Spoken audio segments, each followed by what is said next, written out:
Ézéchiel, chapitre 41. Ensuite, l'homme m'a conduit dans le temple. Il a mesuré les piliers. Ils avaient 3 mètres de large d'un côté et 3 mètres de large de l'autre, qui correspondaient à la largeur de la tente.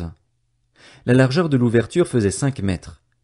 Il y avait 2 mètres et demi d'un côté de l'entrée et 2 mètres et demi de l'autre. Il a mesuré 20 mètres pour la longueur du lieu saint et 10 mètres pour sa largeur. Puis il a pénétré à l'intérieur. Il a mesuré 1 mètre pour les piliers de l'entrée, 3 mètres pour l'entrée et 3 mètres et demi pour la largeur de l'entrée. Il a mesuré une longueur de 10 mètres et une largeur de 10 mètres devant le temple, puis il m'a dit, voici le lieu très saint. Ensuite, il a mesuré 3 mètres pour le mur du temple et 2 mètres pour la largeur des annexes qui se trouvaient tout autour du temple. Ces annexes étaient disposées les unes à côté des autres sur 3 étages, au nombre de 30 par étage. Elles s'inséraient dans un mur construit pour elles tout autour du temple. Elles y étaient encastrées et n'étaient pas encastrées dans le mur même du temple. Les annexes s'élargissaient d'étage en étage, car cette galerie du temple s'élevait étage par étage tout autour du temple. Il y avait ainsi plus d'espace dans le haut de cette partie adjacente au temple, et l'on passait de l'étage inférieur à l'étage supérieur par celui du milieu. J'ai vu une élévation tout autour du temple. Le soubassement des annexes mesurait une canne entière, soit 3 mètres. Le mur extérieur des annexes avait une épaisseur de 2 mètres et demi. L'espace libre entre les annexes du temple et les salles situées autour du temple avait une largeur de 10 mètres, tout autour. L'accès aux annexes donnait sur l'espace libre. Il y avait une entrée du côté nord et une entrée au sud. La largeur de l'espace libre était de 2 mètres et demi tout autour. Le bâtiment qui était devant une cour, à l'ouest, avait une largeur de 35 mètres, un mur de 2 mètres et demi d'épaisseur tout autour et une longueur de 45 mètres. L'homme a mesuré le temple. Il faisait 50 mètres de long.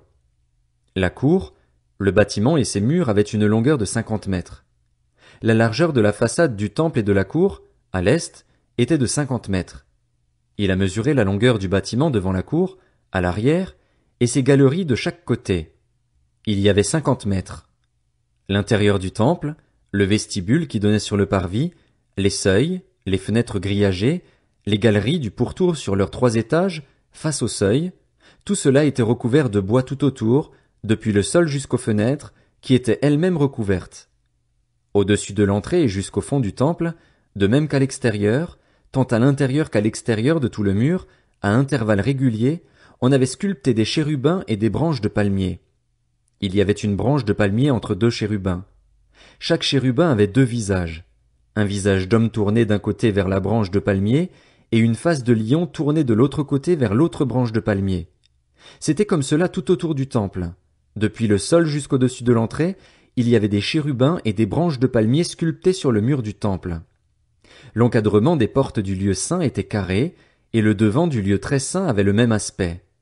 L'autel était en bois, haut d'1 mètre et demi et long d'1 mètre. Ses angles, sa longueur et ses parois étaient en bois. L'homme m'a dit, voici la table qui est devant l'Éternel. Le lieu saint du temple et le lieu très saint avaient 2 portes. Ces portes avaient 2 battants pivotants, 2 battants pour une porte et 2 pour l'autre.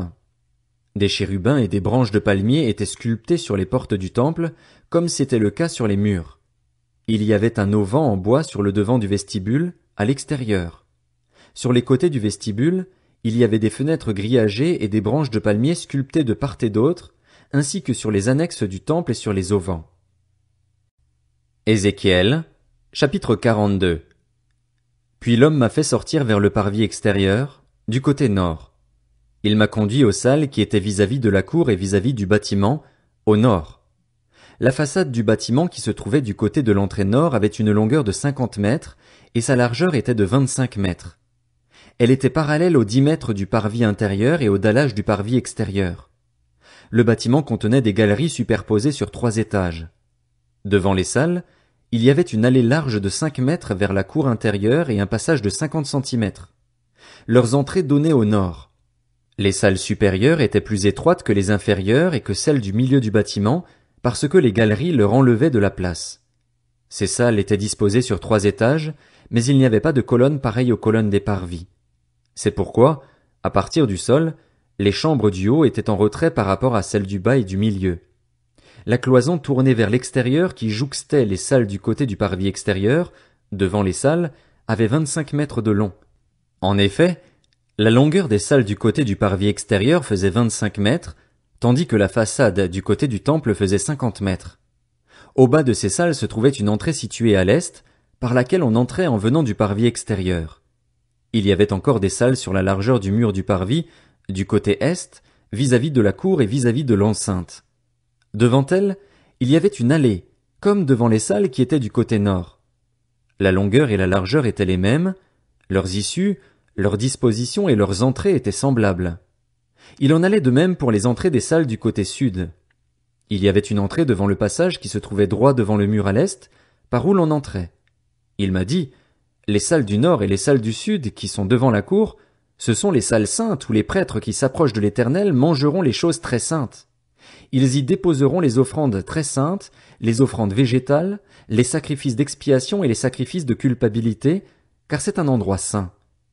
Quand les prêtres seront entrés, ils ne sortiront pas du lieu saint pour se rendre dans le parvis extérieur, mais ils déposeront là les habits avec lesquels ils effectuent le service, car ces habits sont saints. Ils en mettront d'autres pour s'approcher du peuple.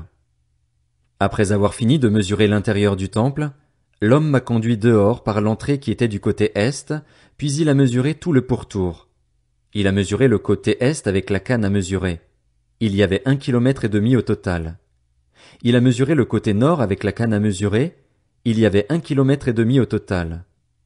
Il a mesuré le côté sud avec la canne à mesurer. Il y avait 1,5 kilomètre. Il s'est tourné du côté ouest et a mesuré avec la canne à mesurer. Il y avait 1,5 kilomètre. Il a donc mesuré les 4 côtés du mur formant l'enceinte du temple. Sa longueur était d'1,5 kilomètre et sa largeur d'1,5 kilomètre. Ce mur marquait la séparation entre le saint et le profane. Ézéchiel, chapitre 43.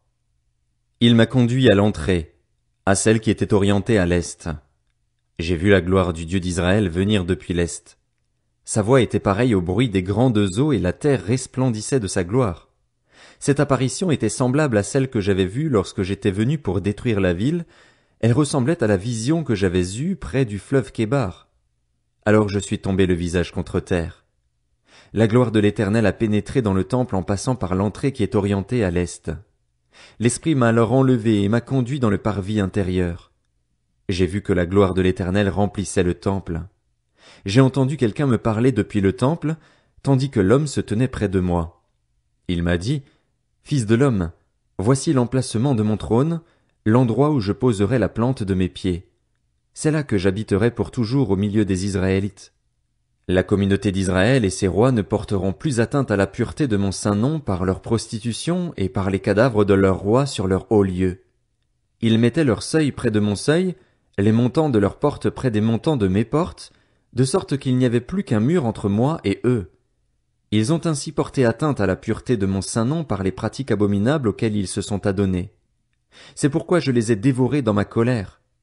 Désormais, ils éloigneront de moi leur prostitution et les cadavres de leurs rois, si bien que j'habiterai pour toujours au milieu d'eux. Toi, fils de l'homme, décris ce temple à la communauté d'Israël. Qu'ils rougissent de leurs fautes et mesurent le plan. S'ils rougissent de tout ce qu'ils ont fait, fais-leur connaître la forme de ce temple, sa disposition, ses issues et ses entrées, toutes ses formes et toutes les prescriptions le concernant, toutes ses formes et toutes les lois le concernant. Mets-les par écrit sous leurs yeux, afin qu'ils retiennent toutes ces formes et toutes les prescriptions le concernant et s'y conforment. Voici la loi concernant le temple. Au sommet de la montagne, tout l'espace qui l'entoure est très saint. Telle est la loi du temple. Voici les dimensions de l'autel. Les mesures et talons employés étaient plus longues de 8 centimètres que la mesure ordinaire. La base de l'autel faisait 50 centimètres de haut et 50 centimètres de large, avec un rebord tout autour qui avait 25 centimètres de largeur. C'était le support de l'autel. Depuis la base, au ras du sol, jusqu'au socle inférieur, il y avait 1 mètre sur 50 centimètres de largeur, et depuis le petit jusqu'au grand socle, il y avait 2 mètres sur 50 centimètres de largeur. Le sommet de l'autel était à 2 mètres, et 4 cornes montaient du foyer.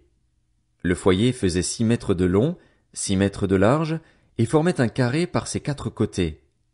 Le socle avait 7 mètres de longueur sur 7 mètres de largeur, sur les 4 côtés, et le rebord qui l'entourait mesurait 25 centimètres. Sa base faisait 50 centimètres tout autour, et son escalier était orienté vers l'est. Il m'a dit, Fils de l'homme, voici ce que dit le Seigneur, l'Éternel. Telles sont les prescriptions relatives à l'autel pour le jour où on le construira afin d'y offrir les holocaustes et d'y verser du sang. Tu donneras aux prêtres, aux Lévites qui sont issus de Tsadok et qui s'approchent de moi pour me servir, déclare le Seigneur, l'Éternel, un jeune taureau pour le sacrifice d'expiation.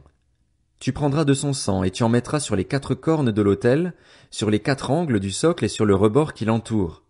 Tu purifieras ainsi l'autel du péché et tu feras pour lui le rite d'expiation. Tu prendras le taureau destiné au sacrifice d'expiation et on le brûlera dans un endroit réservé du temple, à l'extérieur du sanctuaire. Le 2e jour, tu offriras un bouc sans défaut en sacrifice d'expiation. On purifiera ainsi l'autel du péché, tout comme on l'aura purifié avec le taureau.